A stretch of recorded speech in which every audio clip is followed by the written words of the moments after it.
जय हिंद साथियों, मैं हरपाल ठाकुर सीहोर मध्य प्रदेश से मुख्यमंत्री शिवराज सिंह चौहान के गृह जिले से मैं अखिल भारतीय कांग्रेस कमेटी का सदस्य हूं और सामान्य वर्ग से आता हूं। साथियों, पिछले विगत दिवस सुप्रीम कोर्ट में एक बहुत ही निराशाजनक फैसला आया जिसमें पंचायती राज के अंतर्गत पिछड़ा वर्ग के आरक्षण को खत्म करने का निर्देश दिया गया। और उससे ज्यादा दुर्भाग्यपूर्ण यह है कि मध्य प्रदेश में पिछड़ा वर्ग के मुख्यमंत्री शिवराज सिंह जी चौहान होने के बावजूद भी उस पर अभी तक कोई समुचित कदम नहीं उठाया गया। मेरे जिले के चारों विधायक, जिसमें मुख्यमंत्री शिवराज सिंह जी चौहान ओबीसी से, सीहोर विधायक सुदेश राय जी ओबीसी से, इछावर विधायक करण सिंह वर्मा जी ओबीसी से और आष्टा के विधायक रघुनाथ मालवीय जी अनुसूचित जाति वर्ग से आते हैं। सीहोर जिले के चारों विधायक आरक्षित वर्ग से आते हैं।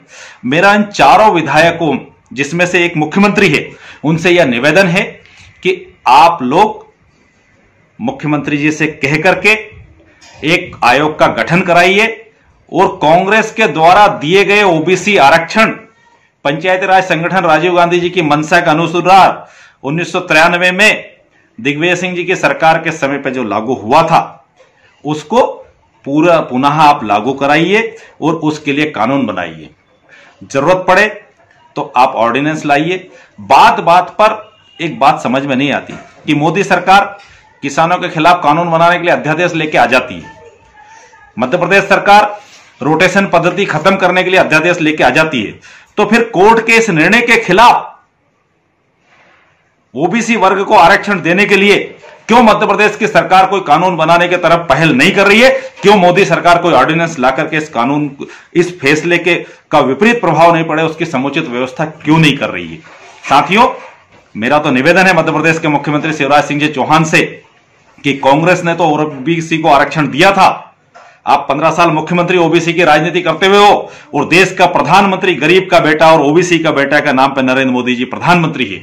क्या कारण है कि ऐसे समय में आरक्षण की समाप्ति हो रही है और उसके लिए ठोस कदम नहीं उठाए जा रहे? आपको ठोस कदम उठाना चाहिए। विधानसभा और लोकसभा में जरूरत पड़े तो कानून बनाकर के इस व्यवस्था को पुनः लागू कराना चाहिए। और यदि मुख्यमंत्री शिवराज सिंह जी चौहान और प्रधानमंत्री मोदी जी इसके विषय में कोई ठोस कदम नहीं उठाते हैं तो यह मान लिया जाएगा कि कुछ समय पहले मोहन भागवत की गई घोषणा, जिसमें उन्होंने कहा था कि अब समय आ गया जब आरक्षण को खत्म कर देना चाहिए, उसकी तरफ यह कदम बढ़ाया जा रहा है। और यदि यह बात सच नहीं है तो मध्य प्रदेश के मुख्यमंत्री शिवराज सिंह जी चौहान को ओबीसी आरक्षण को पंचायती राज चुनाव के अंतर्गत लागू करने के लिए पुनः कोई कानून संवैधानिक रूप से बनाना चाहिए और मोदी सरकार को भी जरूरत लगे तो कोई ऑर्डिनेंस पास करना चाहिए। और यदि ऐसा नहीं करते हैं तो निश्चित तौर से आप संघ मुख्यालय के दबाव में उनकी नीतियों को लागू करने की तरफ कदम बढ़ा रहे हैं। कुछ साथी कह रहे हैं कि कांग्रेस ने आरक्षण को खत्म करा दिया गया। नहीं, कांग्रेस ने आरक्षण को खत्म नहीं कराया, कांग्रेस ने तो आरक्षण को दिया था। और जिस बात पे फैसला आया उसमें किसी भी याचिकाकर्ता ने ओबीसी आरक्षण को खत्म करने को चुनौती नहीं दी थी। दुर्भाग्यपूर्ण फैसला है। इसके पर मध्य प्रदेश सरकार और केंद्र सरकार को समुचित कानून बना करके उस वर्ग के अधिकारों को वापस रक्षा करना चाहिए। मुझे उम्मीद है ओबीसी से आने वाले मध्य प्रदेश के मुख्यमंत्री शिवराज सिंह जी चौहान इस विषय में पहल करेंगे। और मोदी जी भी चूंकि ओबीसी से आते हैं इसलिए उस वर्ग का अधिकार को नहीं मरने देंगे, मोहन भागवत जी के दबाव में नहीं आएंगे। धन्यवाद। जय हिंद, जय भारत। भारतीय जनता पार्टी का आरक्षण विरोधी चेहरा एक बार पुनः जनता के सामने उजागर हो गया है। आरएसएस, भारतीय जनता पार्टी हमेशा से ही दलित, आदिवासी, ओबीसी की विरोधी रही है।